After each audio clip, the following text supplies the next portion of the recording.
Salut les vaillants doctorants, j'espère que vous allez bien.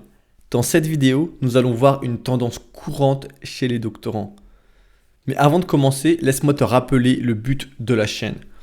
Comme tu le sais sur cette chaîne, nous sommes ici pour avoir une expérience de thèse florissante, pour avoir une belle expérience de thèse, pour s'épanouir pendant notre doctorat. Donc si tu es en thèse, que tu cherches à t'épanouir, à progresser, à avancer, sans te retrouver sous un flux de travail, d'anxiété et de stress, tu es au bon endroit. Donc, la tendance courante chez les doctorants est de diluer son temps. Qu'est-ce que j'entends par là ? Bien, j'entends par là que l'on peut diluer son temps très facilement en thèse à différentes échelles. Une première échelle est au niveau des semaines. Pendant la thèse, il y a des semaines creuses et des semaines intenses. Il y a des moments plus calmes et des semaines plus intenses. Des moments, par exemple dans mon cas, où j'ai beaucoup d'expériences à faire, où il y a beaucoup plus de choses à organiser. Parce que je dois prévoir des expériences futures, analyser des expériences passées et faire mes expériences présentes. Et du coup, je me retrouve à devoir faire beaucoup de choses. Mais il y a aussi des semaines plus calmes, des semaines durant lesquelles je n'ai pas d'expérience en cours. Des semaines durant lesquelles j'ai moins de choses à faire. Et c'est important lorsque tu es doctorant de vraiment prendre le temps de te poser et de remarquer ces différentes semaines. Il y a des semaines durant lesquelles j'ai moins de choses à faire, je sens que c'est une période creuse, il y a moins de désir, moins d'envie et il m'est difficile d'avoir un objectif précis, de savoir quoi rédiger, de savoir quoi faire. Et en fait, on se retrouve très facilement à perdre son temps parce qu'on se dit, on ne fait pas de distinction entre les semaines intenses et les semaines calmes. Et du coup, on travaille énormément dans les semaines intenses. Et dans les semaines calmes, on travaille tout de même beaucoup. À l'échelle du week-end, la même chose peut se retrouver. Pendant ma thèse, je voyais beaucoup de doctorants essayer de compenser une mauvaise semaine en allant travailler le week-end ou en travaillant le week-end depuis leur maison.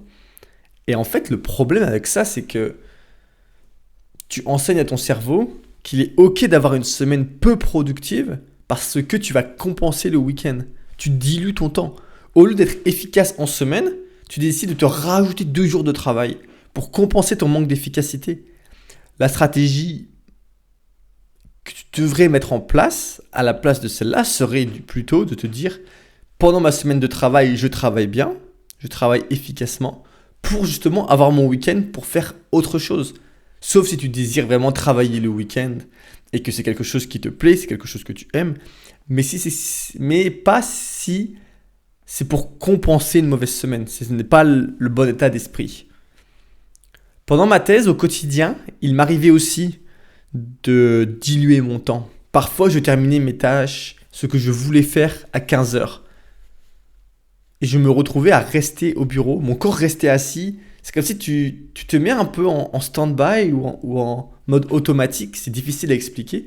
Tu te retrouves à t'asseoir et à être devant ton ordinateur, à lire tes mails, à te distraire sur des réseaux sociaux, à perdre ton temps par-ci, par-là. Et c'est très facile de se retrouver dans ce cycle où tu finis ta journée, tu te retrouves à partir dans plusieurs directions. C'est très facile. Et on se retrouve à diluer son temps parce qu'on pourrait finir à 15 heures, aller chez soi, faire un peu de sport, faire autre chose. Mais non, on décide volontairement ou inconsciemment de s'asseoir, de rester assis et d'être par-ci, par-là, faire autre chose. Et ce n'est pas forcément une bonne stratégie. À l'échelle horaire aussi, il est très facile de diluer son temps. Il m'est arrivé de passer des heures et des heures pour faire des tâches que j'aurais pu réaliser en 30 minutes. Mais l'inverse est aussi vrai. Parfois, je me souviens du premier article que j'ai voulu soumettre à une revue scientifique. J'ai réussi à récupérer tous mes documents en 2 heures. Ça peut sembler long, rapide, ça dépend comment tu es organisé. Mais dans mon cas, je devais récupérer les figures, je devais rédiger une lettre, je devais récupérer des documents par-ci, par-là. Et mon être était tellement concentré dans cette tâche que j'ai été hyper focus et que j'ai pu faire cela de manière très intense. J'étais très concentré, aucune distraction, mon esprit ne pensait même pas à mon téléphone, ne pensais même pas à aller sur mon ordinateur pour faire autre chose. Dans mon esprit, c'était simplement, je dois terminer cette tâche le plus vite possible. Je veux avoir terminé cette tâche aujourd'hui. Et du coup, j'ai pu terminer cette tâche. C'est vraiment ça qui est très important de comprendre, c'est que si tu te donnes 5 heures pour faire une tâche, tu vas prendre 5 heures pour faire la tâche car tu vas diluer ton temps. Si tu te donnes une demi-heure pour faire la tâche, tu vas probablement passer une demi-heure pour faire la tâche. Tu dilues ton temps en fonction du temps que tu te donnes. Donc tu prends de plus en plus de temps pour des tâches qui pourraient être plus courtes. Et c'est pour cela qu'une stratégie que tu pourrais mettre en place, si tu as l'impression de souvent diluer ton temps pendant tes journées, est de avoir des horaires de fin de journée. Tu te dis, ok, je termine ma journée à 16 heures. Ce qui veut dire que pendant ta journée, tu dois planifier pour pouvoir terminer ta journée à 16 heures. Et c'est là que ça devient très intéressant. Parce que tu ne vas pas produire moins, tu ne vas pas être moins efficace, mais tu vas simplement ne plus diluer ton temps, perdre moins de temps à aller par-ci, par-là. Essaye, je t'invite à essayer, voir ce qu'il se passe et voir si cela t'aide. Et ce que j'ai réalisé lorsque je faisais ces différentes choses, la dilution de mon temps à ces différentes échelles, c'est que ce n'était pas bénéfique. Ça peut sembler logique, mais beaucoup de personnes le font. Et beaucoup de personnes le font encore. Peut-être que tu le fais. Peut-être que tu dilues ton temps. Et peut-être que tu ne te rends pas encore compte aujourd'hui que ce n'est pas une bonne stratégie. Vouloir rattraper une journée peu productive en annulant mes activités personnelles, en annulant mon sport, en annulant mon escrime, en annulant mes activités sociales, par exemple. C'était enseigner à mon cerveau qu'il était normal de compenser en sacrifiant mon bien-être. Et je ne voulais pas cela, parce que à chaque fois que je tolérerai cela, la probabilité que je le reproduise de nouveau dans le futur grandit. Ce qui veut dire que si je tolère de compenser à travailler en mes week-ends, ça veut dire que probablement la semaine prochaine, je vais faire la même chose. Passer ma semaine à être peu productif et à vouloir compenser le week-end d'après. Dans mon esprit, ce n'était pas tolérable. Du coup, à la place, quand une semaine calme arrivait, je l'accueillais comme une opportunité de faire autre chose. Que peux-tu faire à la place ? Peut-être qu'à un moment, tu as moins d'envie. Et c'est une erreur que font beaucoup de doctorants, qui est d'avoir moins de désir de faire quelque chose. Et peut-être que c'est simplement le moment idéal pour faire une pause, pour se concentrer sur autre chose. Donc je t'invite à le faire. Tu te poses et tu te concentres sur autre chose. Et tu vois ce que ça donne. J'organisais aussi des activités en fin de journée. Escrime, danse, projet personnel. Et ainsi, je pouvais me définir une heure de fin parce que j'avais des activités après.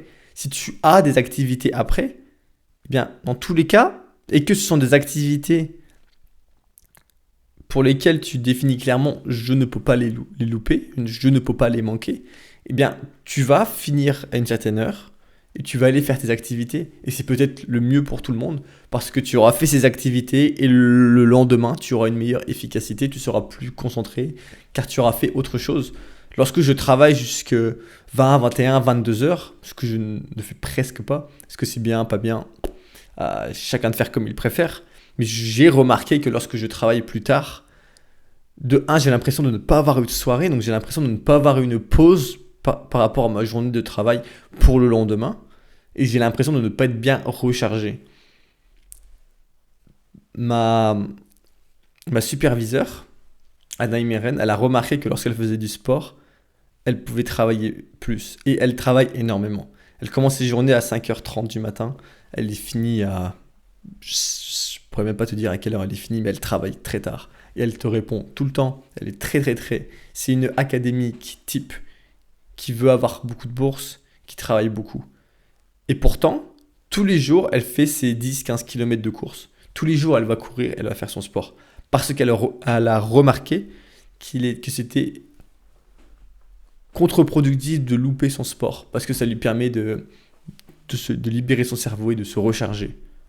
Donc toi, que fais-tu en dehors ? Quelles activités fais-tu pour recharger tes batteries ? Et au final, j'ai réduit mes heures de travail tout en gagnant en productivité.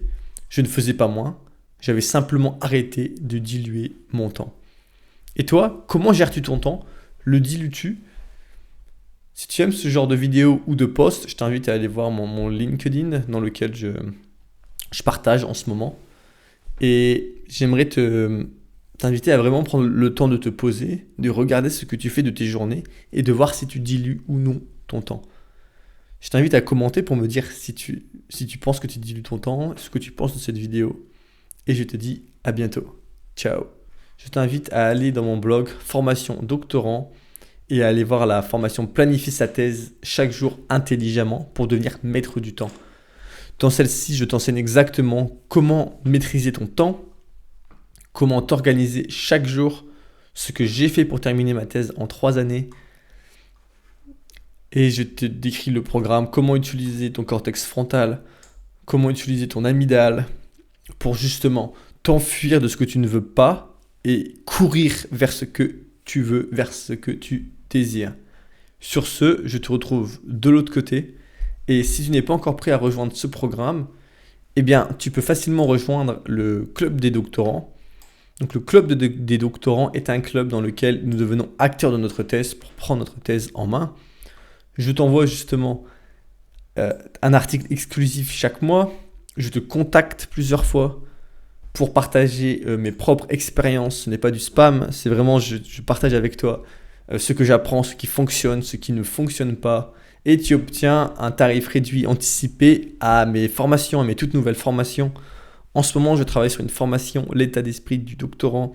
Il va y avoir des formations sur comment rédiger sa proposition de thèse dans le futur. Donc je t'invite à aller voir. Et sur ce, je te dis à bientôt. Ciao.